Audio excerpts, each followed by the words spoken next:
Police ने अपनी प्रभावी भूमिका का निर्वहन किया है और उस दौरान जो कुख्यात अपराधियों से आपसी मुठभेड़ में भी काफी बड़ी मात्रा में कार्रवाई पुलिस ने किया है। 188 अपराधियों पर एनएसए की कार्रवाई हुई। 177 अपराधियों के विरुद्ध गैंगस्टर एक्ट के अंतर्गत कार्रवाई करते हुए लगभग 150 करोड़ रुपए से अधिक की संपत्ति को जब्ती की कार्रवाई भी पुलिस ने इस दौरान प्रदेश के अंदर किया।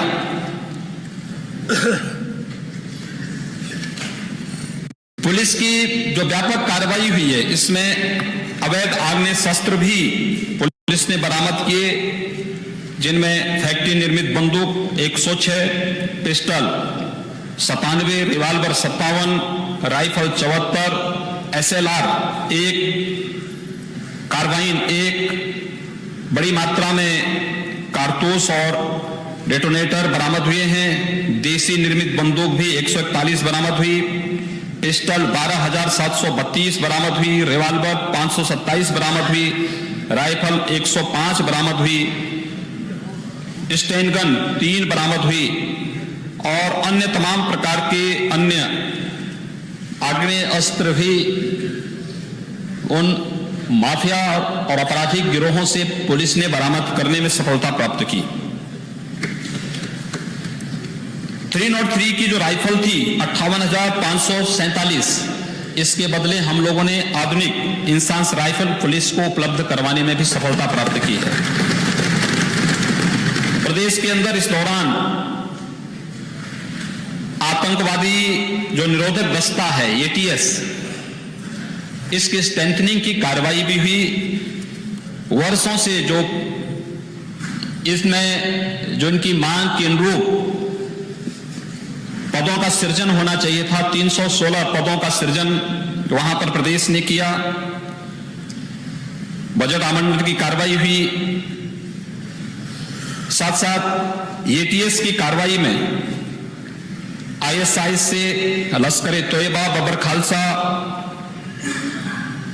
और अन्य आतंकी समूहों से जुड़े हुए आतंकियों को प्रभावी ढंग से कार्रवाई उनके खिलाफ करते हुए उनकी गिरफ्तारी भी करने में ATS को सफलता प्राप्त हुई। STF ने भी इस दौरान बहुत प्रभावी कार्रवाई की।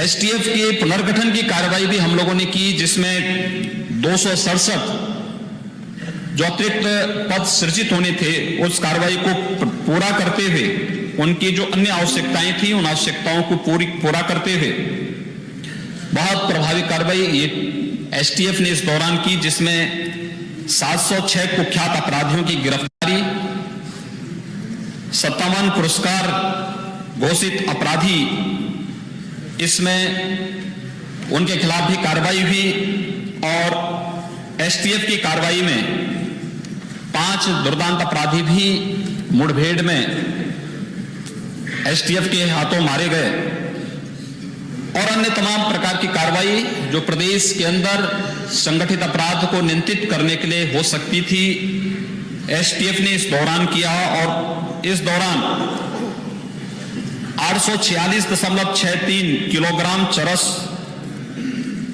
7,268.6 किलोग्राम गांजा, 3,712 जो पोस्ट डोडा और 3.47 किलोग्राम हेरोइन, 403 अवैध अस्त्र, 6,669 अवैध कारतूस, बड़ी मात्रा में अवैध शराब बरामद, 90 4 पहिया वाहन, 38 ट्रक, 57 2 पहिया वाहन भी STF ने इस दौरान बरामद किए और लगभग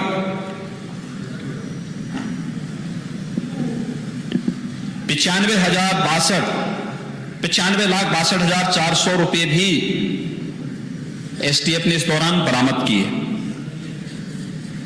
प्रदेश के अंदर अक्सर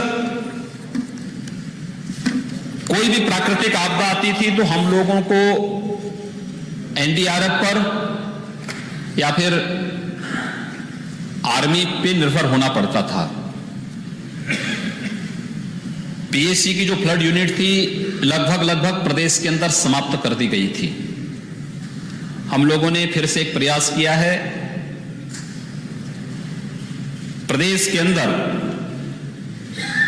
स्टेट डिजास्टर मैनेजमेंट फोर्स का गठन करने के लिए एसडीआरएफ की नई कंपनियों के गठन की प्रक्रिया हम लोगों ने आगे बढ़ाई है।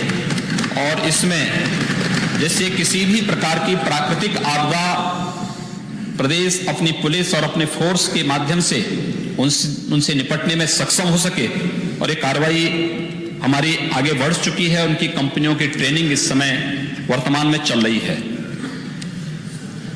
एक और जहां प्रदेश के परसेप्शन को बदलने में बहादुर जवानों ने अच्छा प्रयास प्रारंभ किया है, वहीं दूसरी ओर शहीद होने वाले जवानों के बारे में भी प्रदेश सरकार ने कार्य किया। और इस दिशा में उत्तर प्रदेश पुलिस के शहीद होने वाले जवानों की अनुग्रह जो राशि थी उसको 20 लाख से बढ़ाकर के 40 लाख हमारी सरकार ने किया। उनके माता पिताजी को मिलने वाली जो राशि 5 लाख थी उसे हम लोगों ने 10 लाख की राशि की। वर्षों से जवानों को मिलने वाली जो राशि थी, आहार जो पौष्टिक आहार भत्ता था, इसमें बढ़ोतरी नहीं हो पाई थी। हमारी सरकार ने इस भत्ते को 950 रुपए से बढ़ाकर के 1350 रुपए किया।